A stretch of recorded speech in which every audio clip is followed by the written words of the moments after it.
Jeb Burton tore up there. He actually lost it off of turn 4, got in the wall hard. Didn't really take anyone else with him as he came across the line, but a hard hit for Jeb Burton to the outside wall off of turn 4 coming to the checker. Justin Allgaier gets his second consecutive win.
Be aggressive, though, as you mentioned, he was. And, I had a conversation with Danny Stockman a couple weeks ago about that aggression. He said, we've been asking Jesse to be a little bit more aggressive at times, bend some fenders, use the speed of your race car, use some contact at times when it's appropriate to make position. And I think he did the right balance today and absolutely had the fastest car and deserved this win. Think about the tracks where Jesse Love has pulled into victory. Still found a way to win this race. Coming into today, he was tied with Dale Earnhardt, Tony Stewart, with 8 wins at the draft. Give him 9, and he's got the 2025 trifecta. Wins at Atlanta, Martinsville, and now Talladega Superspeedway. Burn it down. And even though we have one more track.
incredible pressure there for Connor Zilisch to take some of those shots 100%. that Shane gave him in some really awkward places and never put a wheel wrong. Yeah. Essentially. And the block into 7 was incredible. Those two, they raced each other. No weaknesses in his game. I think the ceiling is really high.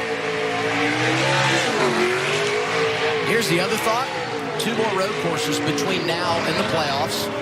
And so much more opportunity for Zilisch to pick up some playoff points. And I'll remind you of this. When we go road racing at Watkins Glen, you know who's driving the 9? Shane Van Gisbergen. It's going to be part 3 of this duo duking it out at the front. No doubt about it. That comes your way next month.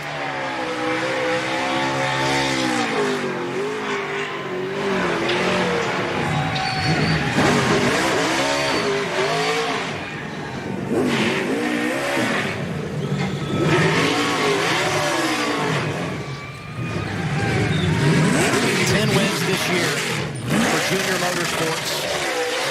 6 different drivers have delivered. And while Zilisch celebrates, Shane Van Gisbergen 100 wins for our team. That's a big deal. I know my sister and everybody's very emotional, and we're going to enjoy this one. I was going to ask, what were you thinking in the closing laps when he lost the lead? Oh, man. He's a hell of a driver, you know. He just went up there and got it back, and we got great race cars, a good race car underneath him to do what he needed to do, and so it takes a lot of us. And want to thank the engine shop, Hendrick Motorsports Engine Shop.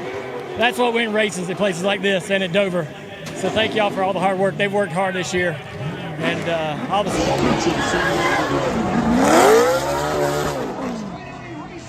Make some noise for your back-to-back Iowa Speedway winner, Sam Mayer.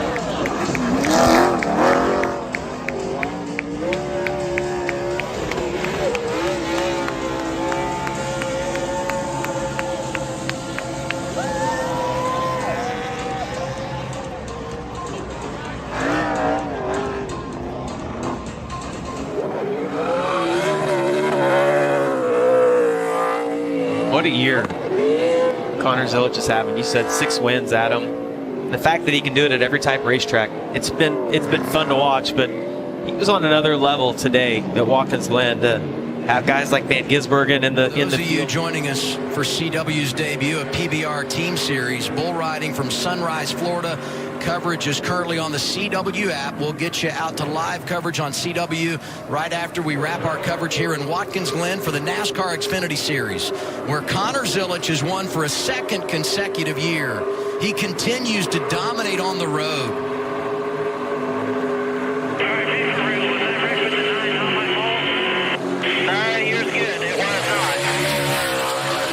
17 lead changes here today.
Taken to a whole new level, and Harrison. Oh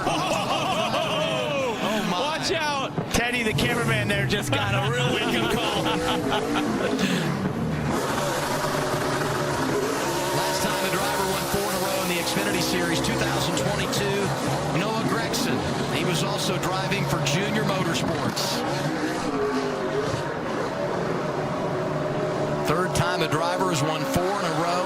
Xfinity Series history, and this marks his 14th consecutive top 5 finish. That's the second best all time.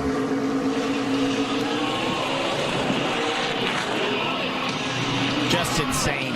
And you heard Marty Lindley talk about all he's been through this season. Broke his back at Talladega, broke his collarbone at Watkins Glen. Yeah, it's been an adventure for Zilisch this year. Unbelievable. And he's just a couple weeks from a broken collarbone. And I just think about with the regular season championship, the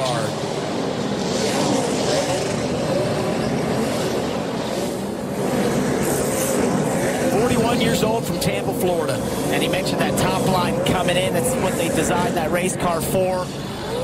And it really did come to them there late in the race. That became the dominant line. He was able to just stretch that lead enough to hold off those Haas factory team cars.